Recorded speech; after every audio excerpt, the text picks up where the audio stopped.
Well, Macon County's elections director resigned this week in the midst of an embezzlement investigation. News 13's Rex Hodge has our continuing coverage from our Western News Center. Well, Rex, is she facing any charges yet? That's the first thing I want to ask you. And is her case affecting voters going to early polls?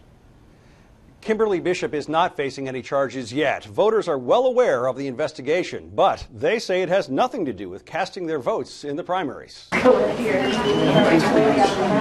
Voters in Macon County have been coming in for early voting for a week now. Always vote. I never missed an election yet. David Blaine knows Board of Elections Director Kimberly Bishop resigned this week, facing possible embezzlement charges by the SBI. I think that she should have resigned. Court records show Bishop may have used the office to embezzle more than $50,000, but the investigation is ongoing and no charges have been filed. I think if she did it, then she ought to go to jail. If you do the crime, you need to do the time. Blaine says justice will run its course. If you're not guilty, you'd stay and fight more. But then everybody looks at everything different. A lifelong Macon County resident, Blaine says nothing would interfere with casting his ballot. No, none of the stuff's affected me as far as voting.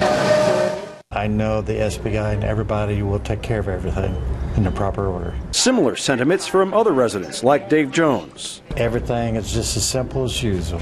Very well organized. It's going great. Interim Elections Board Director Debbie George says people are coming in steadily at the courthouse in Franklin, 1,181 voters, and at a new polling place in the Highlands, despite losing several days of early voting this year. We did lose a week, but the turnout has been great. George remains in place as interim director until a permanent replacement is named. That's a board's decision.